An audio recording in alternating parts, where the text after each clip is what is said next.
I'd always thought I had a pretty normal life. Raised in a warm, book-filled house by two parents who believed stories were the safest way to explore dangerous ideas. My mom was a librarian who could quote Austen and Atwood in the same breath. My dad owned a small carpentry business and had a soft spot for fantasy novels. He once built me a treehouse modeled after Bilbo's study, complete with a round door and tiny shelves for borrowed books. Before we go any further, I'd love to know, where in the world are you watching from? Drop your location in the comments below. I love seeing how far this little story can travel. Let's make this space feel a little more connected, no matter how many miles are between us. Naturally, they assumed I'd follow in their literary footsteps. But while I adored the scent of old pages and the rhythm of a good story, I was drawn to different codes, lines of HTML, the thrill of building something invisible that worked. I studied computer science, not literature. Became a software engineer after graduation, working in a sleek, joyless office surrounded by glowing screens and silent coworkers. But the corporate grind wasn't for me. So 3 years later I returned to the place where it all started, my old high school, and took a job teaching computer science. What I loved most were the sparks, those fleeting, golden moments when a student's eyes lit up with understanding. Watching someone go from confusion to confidence was like witnessing magic being born right there between the keyboard and the screen. That I felt at home again in the halls that once echoed with my teenage footsteps, like I had stepped into the past to reshape the future. Everything changed the day I was called into the principal's office. "We've received complaints about your extracurricular content," Principal Jensen said, avoiding eye contact. I blinked.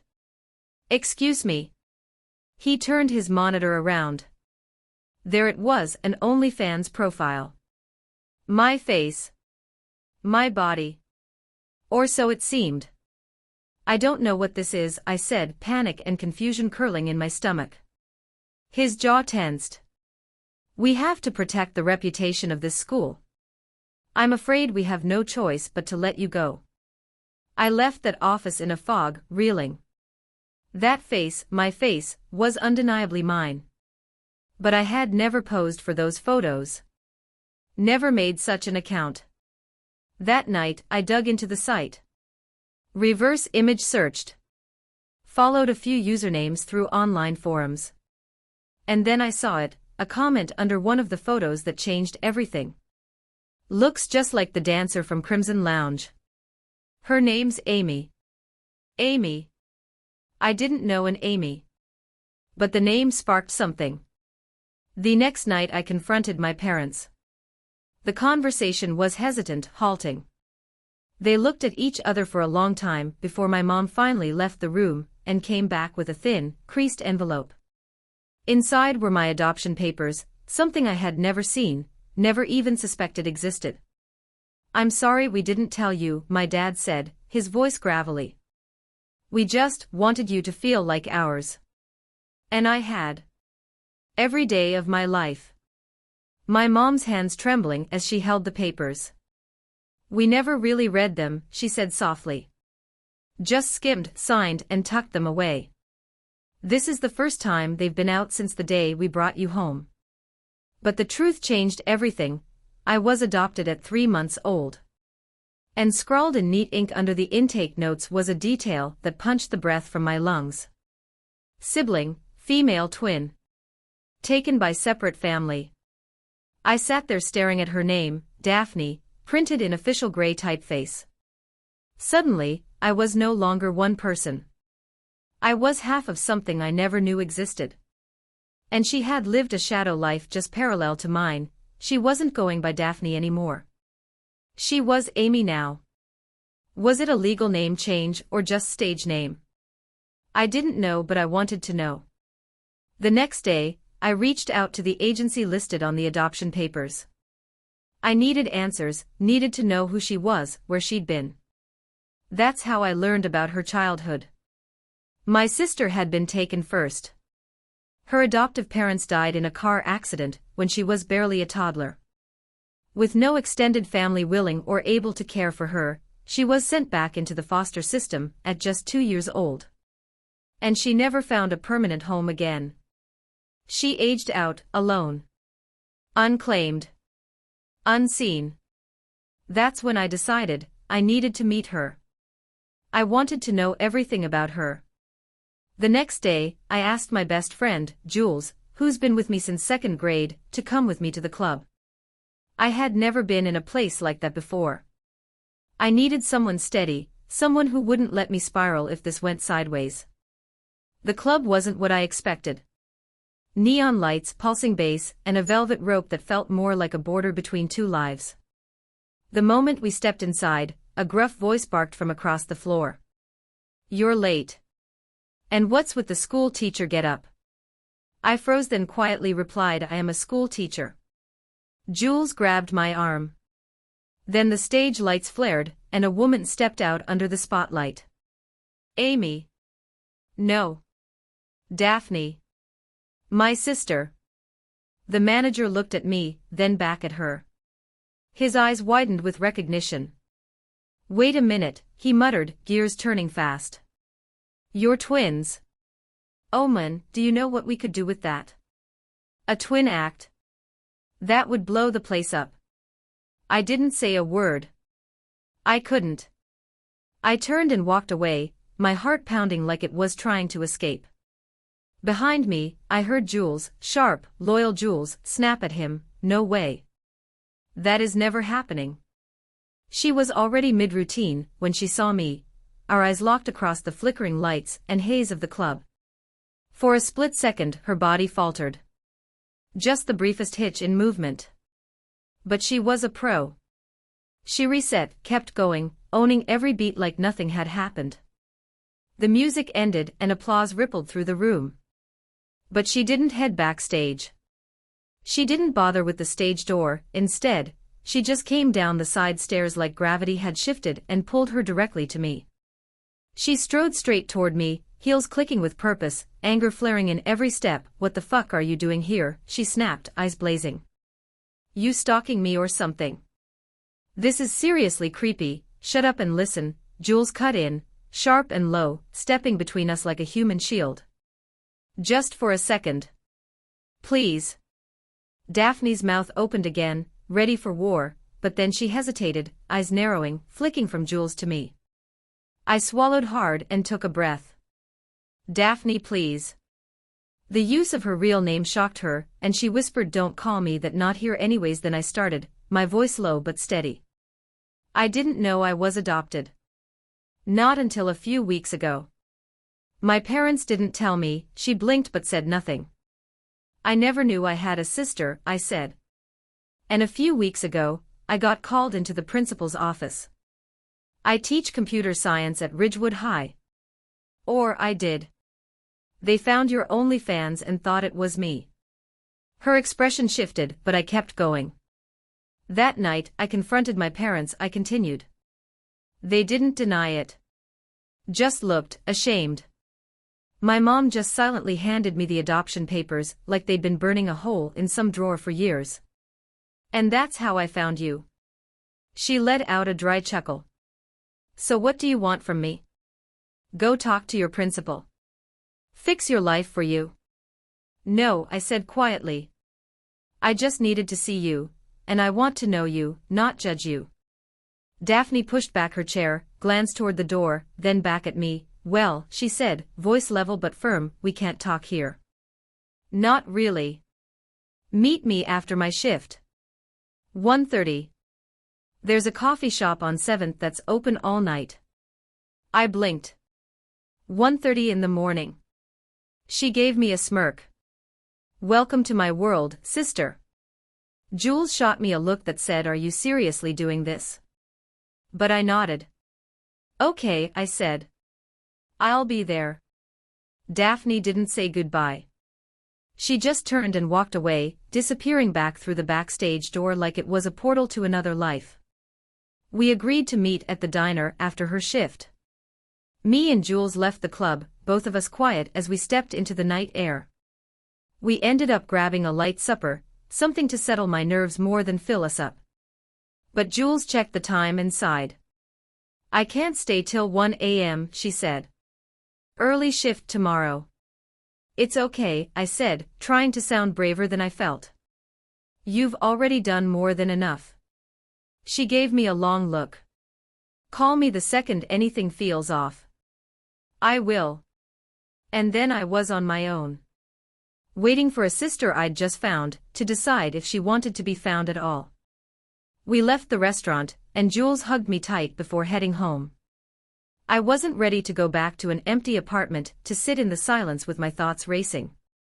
So I bought a ticket to a late movie, something mindless and loud, just to fill the space until it was time to meet my sister. The bell over the door jingled as I stepped into the coffee shop at 1:32 a.m. 24-hour diner, the kind of place with cracked vinyl booths and laminated menus that hadn't changed since the 90s. It was quiet, washed in fluorescent light, and the soft hum of a dishwasher in the back. A couple of graveyard shift regulars hunched over mugs, lost in their own silence. Daphne sat across from me, arms loose now but her guard still up, fingers tapping restlessly against her water glass. Hoodie on, makeup scrubbed clean, hair tied up in a messy bun. She looked younger without the lights and lashes. Authentic. I barely recognized her, and yet somehow, she looked more like me than ever. For a minute, we just sat there, the silence stretching between us but not snapping. Then Daphne said, "I looked you up after you left," she said, eyes flicking to mine and then away. "Found your school's website. Read some student reviews. They liked you." I smiled, a little surprised. "You Googled me?" She shrugged. "Wanted to make sure you were real. You know, not some psycho identity thief with my face." "Fair," I said, silence stretched between us. "Not hostile, just fragile." The waitress dropped off a coffee for her, black, no cream, and looked to me. "Green tea, please," I said, my voice steadier than I expected. "I'm not going to do some Lifetime movie shit," she warned. "No sudden hugs." "I wasn't asking for any of that," I said. I want to know you. If you'll let me." She looked at me then, really looked, like she was searching for the catch. "People usually want something," she said. "You sure you're not hoping for some twin bond miracle ending?" "I'm not here for an ending," I said. "I'm here for whatever beginning you're willing to give me." Daphne leaned back, exhaled slowly. "Okay," she said. "One conversation at a time." "I wasn't sure you'd come," she finally said. I said I would. "I used to pretend I had a twin sister," I said softly, my fingers wrapped around my tea. "I used to pretend I had a twin," I said quietly. "When I was little. I don't know why. I guess I sensed something. Like part of me was missing." Daphne gave a dry laugh, not mocking, just tired. "When I was 12, I was in this group home in upstate New York. Place smelled like bleach and broken promises." She glanced at me. "One night, I broke into the staff office and stole my file. I wanted to know where I came from. If anyone gave a damn. That's when I found your name. One sentence buried in all that paperwork, twin sibling adopted separately. I asked the caseworker about it," she continued. "She said they'd reached out to your parents years ago. Told them I was still in the system." She looked me dead in the eyes. "They said no. That they just wanted one kid." My heart thudded. My breath caught. "That's not true," I said. "They didn't know. They never read the full file. They didn't even realize I was a twin until I read the papers myself." "You were adopted at birth," I said gently. "I was adopted at 3 months old. Your family had the accident not long after. That's how you ended up back in the foster system." Daphne stared at me, expression unreadable. "They hid the adoption papers," I continued, voice softer now. "Kept the past locked away like it would disappear if they ignored it." She shrugged like it didn't matter, but I saw something flicker behind her eyes. The silence hung heavy between us. We just sat there, staring into our drinks, both of us turning over years of what-ifs in our heads. Then I finally asked, did you legally change your name, or is Amy just a stage name? Her mouth twisted into a half-smirk, a habit I'd seen in the mirror 100 times.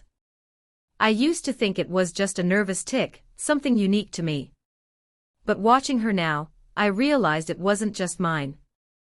We'd never grown up together, never shared a bedroom or birthdays, but somehow, we still carried the same flickers of expression.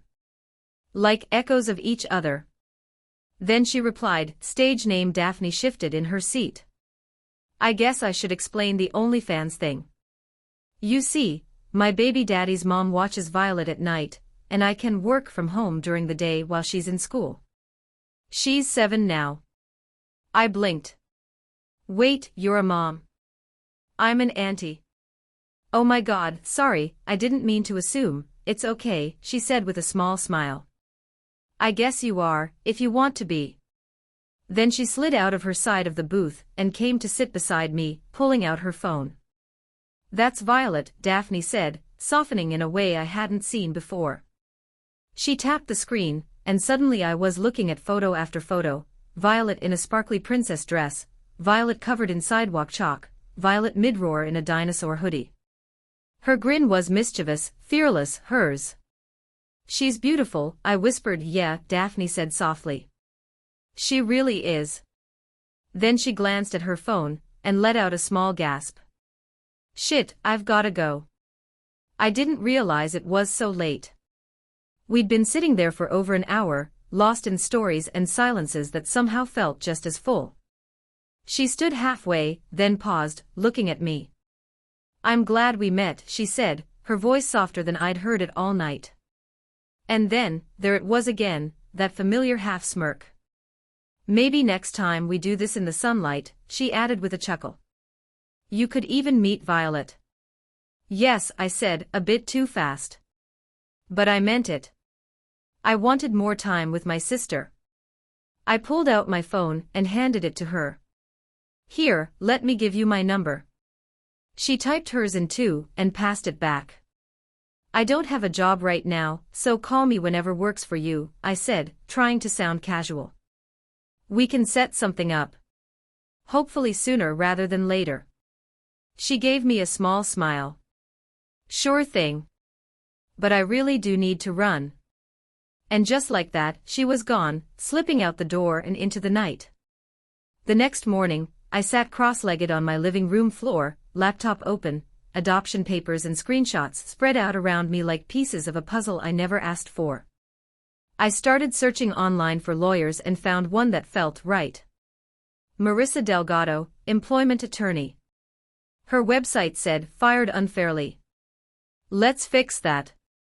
It felt like a sign. With a reputation for being sharp as hell and calling out institutions that made bad decisions. That was enough for me. I booked a consultation, and by that afternoon, we were sitting in her office. Her office was small but packed with books and framed winds on the wall. I told her everything, how I'd only just found out I was adopted, how I'd tracked down my twin sister, how she had an OnlyFans account that got me wrongfully terminated. Marissa leaned back in her chair. You've got strong documentation, she said. Adoption proof, timeline, screenshots from the account. We can file immediately. But we'll be stronger with a statement from your sister confirming the account is hers. I shifted in my seat, suddenly feeling nervous. I'll see what I can do about the statement, I said carefully, avoiding eye contact. But I'm not making any promises. The idea of asking Daphne for a favor, even something as simple as a written statement, felt wrong. We just started speaking. I didn't want her to feel used. Marissa nodded, professional but understanding. Okay. We'll work with what we've got for now. I'll file the wrongful termination claim today, and send a demand letter by the end of the week. If your sister decides to step in later, we can add her statement during the response phase. At the next Sunday dinner, I pushed my plate away and took a breath. My voice shook as I asked, did the foster system ever call you? About her? Both of them froze. My mom's eyes filled instantly. No, she whispered. We were never contacted. If we had known, we would have gone for her in a heartbeat. Even though we were scared to tell you, we would have done it. I swear. Dad reached across the table, his voice thick. You would have grown up together. It would have been amazing having twins in the house. I nodded slowly, swallowing the lump in my throat. It just hurts. Knowing she thought no one wanted her. That pain stayed with her. And now it's with me too. Later that night, I was curled up on the couch with my parents, half watching an old movie when my phone buzzed. I picked it up and felt my heart skip. Daphne. I sat up and answered, trying to sound casual. Hey, she said. So. Violet and I are going to the zoo tomorrow afternoon. Thought maybe you'd want to come. Meet at the restaurant around 12. My face lit up. Yes. I'd love that. Before I could say more, my mom leaned over, wide-eyed. Is that her? She whispered, then gently took the phone from me before I could stop her. She began speaking into the phone, her voice already trembling. Hi, she said softly into the receiver. This is, well, I'm her mom. We didn't know. We never knew. She said. If we had.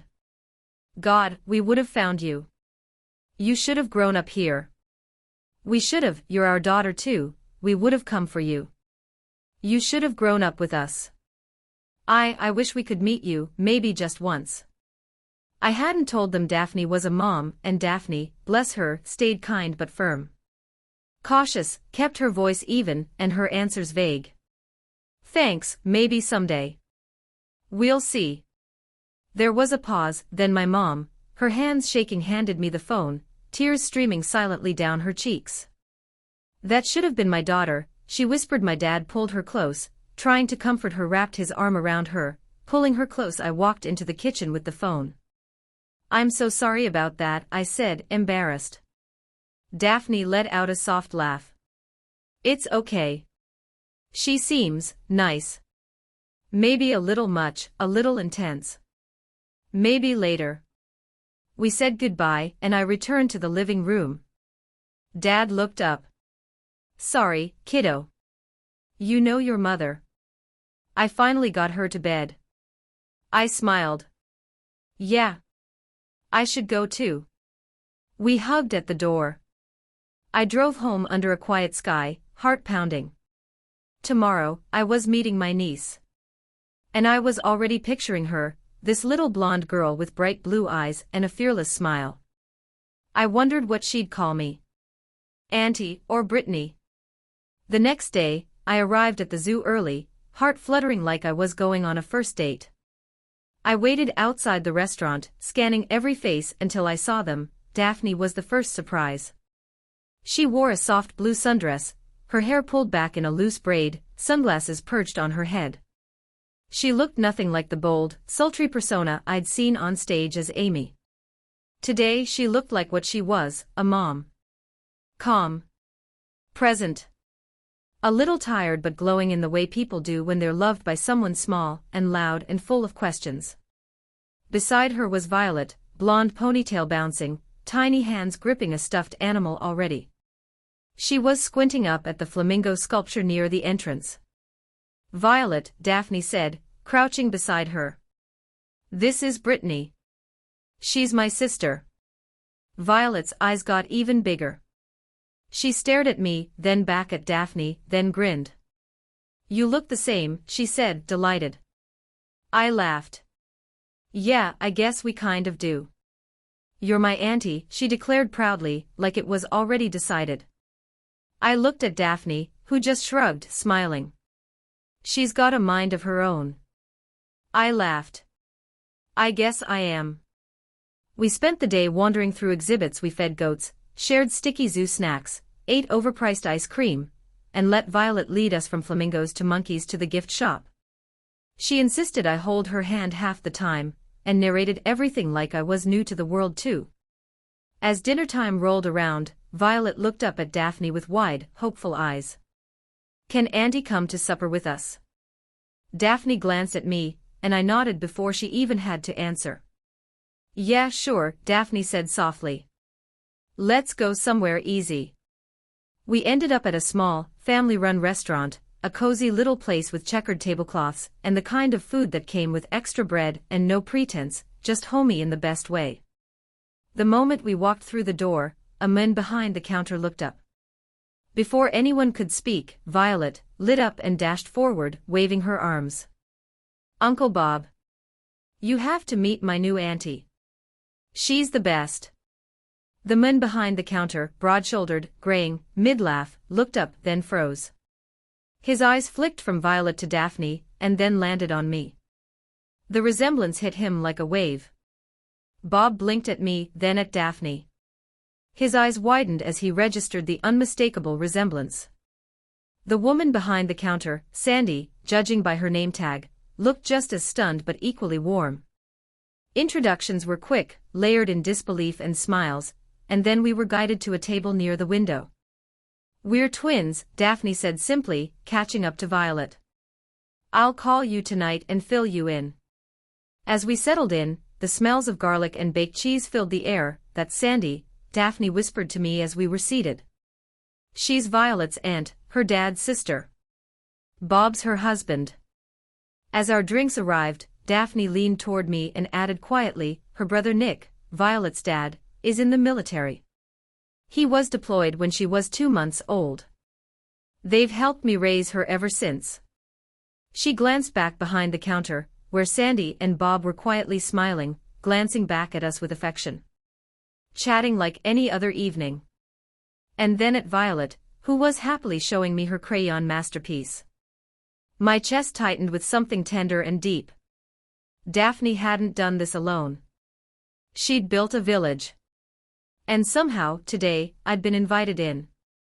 As we enjoyed our meal, Violet looked up at both of us, her face glowing. Best day ever, she exclaimed. Can we do this every Saturday forever? Daphne looked caught off guard. Sweetie, she said gently, your auntie has her own life, I'm sure, but I cut in, smiling. I don't know about every Saturday, but I did hear the zoo has a special show on Sundays. I glanced at Daphne and flashed her a grin. What do you think? Before she could respond, I added, but you two might be busy some weekends, so why don't we take it slow for now? Daphne looked at me, and though she'd been smiling all day, laughing even, this one was different. It was fuller. Quieter. Like something inside her had finally unclenched. Violet nodded thoughtfully. You're right, Auntie. And I do want to show you the Sunday show. We clinked our water glasses like it was a toast, and just like that, something small and steady began to form between us, something real. By the time we left, my phone was overflowing with photos, Violet making faces next to a tiger statue, blowing kisses at a llama, Daphne laughing so freely I barely recognized her. As we waited for our Uber, Violet pressed a small teddy bear into my hands. So you remember today, she said. I hugged her tight. The next morning, Sunday, I was halfway through my coffee when my phone rang. It was Daphne. Hey, she said, sounding lighter than I'd ever heard her. I just wanted to say thank you. For yesterday. It was a really good day. Violet was right, I said, smiling. Best day ever. I can't wait to do it again. Actually, I was looking at some tours at the aquarium. They do this program where kids can swim with a dolphin. Does Violet like fish? Does she know how to swim? Daphne laughed. Now I definitely know where Violet gets her spirit from. No, she's not a strong swimmer, maybe next year. But yeah, she loves the aquarium. I was about to ask more when her tone shifted slightly. But actually, the reason I called is I've been thinking. I want to write something for your lawsuit. A statement. Just tell me where to email it. I was stunned. You don't have to, she cut me off gently. It's not a big deal. And anyway, I've been thinking about shutting the page down. Really? Yeah, she said, quieter now. Dancing's one thing, But the page that never felt like me. Not really. I didn't press. I just let the silence sit for a beat before saying, "I'll text you the email." "And thanks, Daph." "Really?"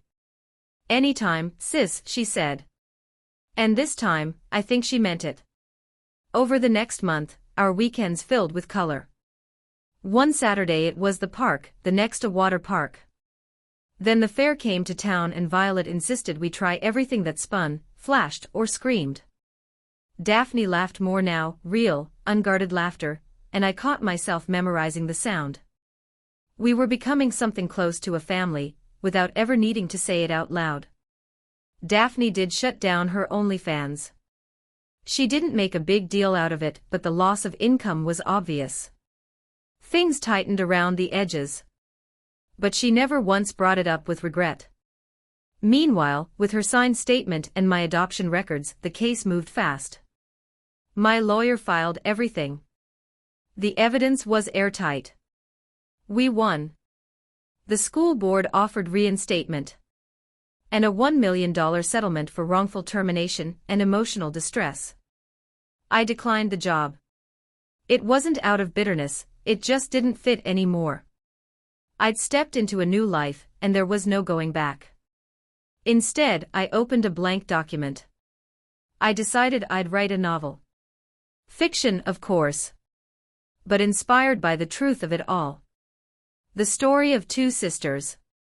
One lost, one left in the dark. Two women raised in different worlds, who somehow, miraculously, found their way back to each other. It wouldn't be a tragedy. It would be a beginning. With the book idea taking shape, I knew I couldn't write it without her. It wasn't just my story anymore. It never had been. If I was going to tell it right, even as fiction, I needed her voice, her truth. So I called her. "Hey," I said, keeping my tone light. "Do you want to come over tomorrow? While Violet's at school? I have something I want to talk to you about." She hesitated, just for a second. She'd never been to my place before. But then she said, "Sure." After we hung up, I looked around the house. It was a dream home I'd bought during my last job in tech, before I traded meetings and contracts for lesson plans and students. 5 bedrooms, each with their own bath. A backyard with a pool, a hot tub, a big open kitchen, and way more space than one person needed. I knew Daphne's apartment wasn't awful, but the neighborhood was rough, and I could see the way she always stayed alert, always guarding. I didn't want to overwhelm her or make her feel like a charity case, but I also knew something else. If we were really going to write this book together, it would be so much easier if we were under the same roof. Ideas don't always strike during scheduled phone calls. They happen in passing, over coffee, in late-night conversations on the couch. So here was the plan. I'd tell her about the book, about wanting her to write it with me. Then I'd show her the house, and ask her and Violet to move in. Just for a while. Just to give us space to build something together. A story. A new life. A beginning. Daphne was late. She'd gotten lost and called twice, once from a gas station, once from the wrong cul-de-sac. When I finally opened the door, she just stared at me, wide-eyed. "You never told me you were rich," she said flatly. I laughed. "I mean, I do okay." She didn't wait for a tour. She stepped right inside and started wandering, peeking through doorways like a kid in a museum. "How many bedrooms?" she asked. 5, I started to say, but she cut me off with a long, low whistle. Then, "Is that a pool?" Another whistle. "And a hot tub?" She kept wandering, touching surfaces, opening closet doors, grinning and shaking her head like she didn't quite believe it. I finally steered her toward the sitting room, and gestured for her to sit. She paused in the doorway and frowned slightly. "No TV?" she asked, confused. I grinned. "This is the sitting room. The TV's in the living room." She plopped onto the couch with a dramatic sigh and shook her head. "Rich people." Once we sat down, I couldn't help myself, I just started babbling. So the book, I said, waving my hands like I was trying to physically shape the idea in the air. I want to write it. Fiction but based on us. And I can't do it without you. I need your voice. And this school district is amazing, and if we lived together, we could collaborate 24 hours a day, bounce ideas around over breakfast, or at midnight in pajamas. I mean, not that we have to write in pajamas. I trailed off, realizing I was completely off script from how I'd planned it in my head. Daphne stared at me, her eyes wide. Then, softly, us. Move in here. She glanced around the sitting room again like she was still trying to believe it was real. I can't, she whispered. It'd be too much. Too far from everything. I leaned forward, my voice quieter now. But I need your help. You wouldn't be taking, you'd be giving. Helping me tell this story. Our story. She looked down at her hands, picking at a thread on her sleeve. When I was in school, she said, almost too quietly to hear, before everything got messy. I used to love writing. Reading, too. I could disappear into words. I used to think I'd be an author someday. There was a long pause. Then she started to shake her head. No. I can't. That's not my life anymore. So I dropped to my knees in front of her, clasped my hands dramatically, and said, please. I'll bribe you with coffee. Chocolate. Whatever it takes.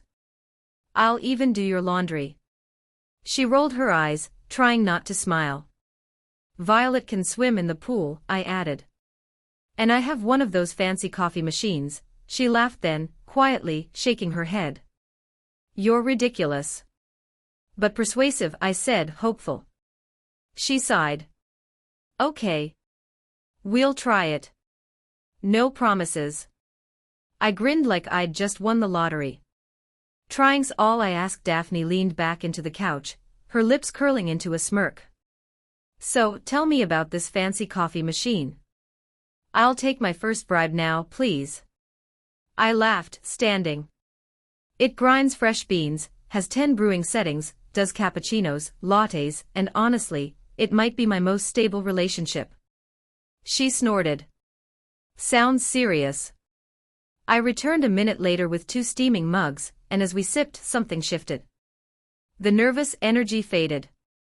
We started talking, not just about the book or Violet or the future but the past. I used to tell my family I'd grow up and write a book about my treehouse, I said, smiling into my cup. It was shaped like Bilbo Baggins' house. Round door and everything. That's adorable, Daphne said. Sounds like the Shire in suburbia. It kind of was, I laughed. She grew quiet for a second, then said, well, I guess it's time to meet the parents. I looked up, surprised. Wait, really? She nodded. If we're doing this for real, I should meet them, right? My mom will love that, I said, then added with a sheepish grin, but I have to warn you, she's definitely going to cry. I still haven't told her you're a mom. All she's ever wanted since I graduated college is grandbabies. I cleared my throat and mimicked her voice. You don't need a man to make a baby, there are plenty of ways, Brittany. This is the future. Daphne nearly spit out her coffee laughing. Oh God. She sounds like Violet's school teacher. We laughed, not like strangers bound by blood, or sisters who lost years, but like twins who had always known each other. So I said, still smiling, next Sunday. Daphne nodded. Yeah. Let's do it. Mom always makes too much food anyway, I added. We'll leave Violet as a surprise. Daphne grinned. She'll love that. And just like that, something that had started with a question became a plan, and a family. Dinner at my parents' house started exactly how I expected, with tears. The moment my mom saw Daphne step out of the car, she gasped and brought both hands to her mouth. You're so beautiful, she whispered, already crying. You two look like mirror images. My dad didn't say much, he just pulled my mom into a tight hug, holding her like he was afraid she might float away. Then the car door opened again, and Violet hopped out, bright-eyed and beaming. My mother gasped again. You have a daughter. Violet marched right up to them with all the confidence in the world, extended her hand, and said, My name is Violet Smith. I'm 7.5 years old. Pleased to meet you. My dad, wide-eyed, gently shook her hand, trying not to laugh. My mom, meanwhile, dropped to her knees, and looked her right in the eyes. Well, Violet, she said warmly, in this house we hug. And she pulled her into a big, warm, no-escape hug.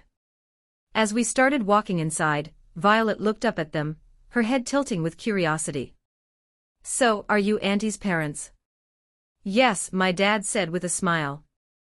Violet's brow furrowed. Then, are you my grandparents? Daphne froze. No, baby, she said quickly, gently. It doesn't quite work like, but my mom cut her off with a look. The kind of look that could stop time, or claim someone forever. Then she turned back to Violet, scooped her up effortlessly, and said, Of course I'm Grandma. And that's Grandpa. Daphne's mouth opened, stunned, but nothing came out. She turned to me, eyes wide, and mouthed, What is happening? I mouthed back, Sorry, already choking up. She blinked fast, then suddenly covered her mouth with her hand as tears welled in her eyes. Am I dreaming? She whispered. My dad stepped beside her and gently draped an arm over her shoulder. Nope, kiddo. You're not dreaming. It might have taken us way too long to find you, but you're one of us now. And just like that, Daphne was home. The next 2 years flew by. Violet thrived in her new school, she made friends easily, loved her teachers, and was voted classroom president in 3rd grade. She took the title way too seriously, walking around the house making important announcements, and assigning imaginary homework to the dog. Daphne and I wrote the book. It wasn't easy, especially for her. Digging up the past took a toll, but we started therapy together, and she enrolled in some local writing classes slowly. She began to see herself not just as someone with a painful past, but as a survivor, with a voice and a story worth telling. She no longer danced, not in the clubs, anyway. She'd traded the late nights for waiting tables at Sandy and Bob's place, where the shifts were steady, the crowd was kind, and the coffee was always hot. And honestly, she didn't miss it. This past summer, we invited Sandy and Bob over for a Saturday pool party and barbecue. Violet made a playlist. My mom brought way too much potato salad. Sandy and Bob beamed the entire afternoon, so proud of Daphne, so relieved. They told us that Sandy's brother, Violet's dad, had gotten married to a woman he met during his last deployment, another soldier. They were living in Hawaii now. And Sandy and Bob? They were planning to move out there next year to be closer to them. We hugged, promised to visit, and made real plans to keep in touch. And this Christmas? Well, Santa's leaving something special under the tree for Violet, the newest smartphone, preloaded with video call apps and shiny pink headphones. So she can call her dad, her uncle, and her Auntie Sadie whenever she wants. Because now, Violet has more than a family. She has a village. If you've ever found family in an unexpected place, reconnected with someone you thought was lost, or just believe in second chances, this story's for you. Let us know in the comments, have you ever experienced a reunion that changed everything? And if this story touched your heart, don't forget to like, subscribe, and share it with someone who believes in new beginnings. Until next time, keep telling your story.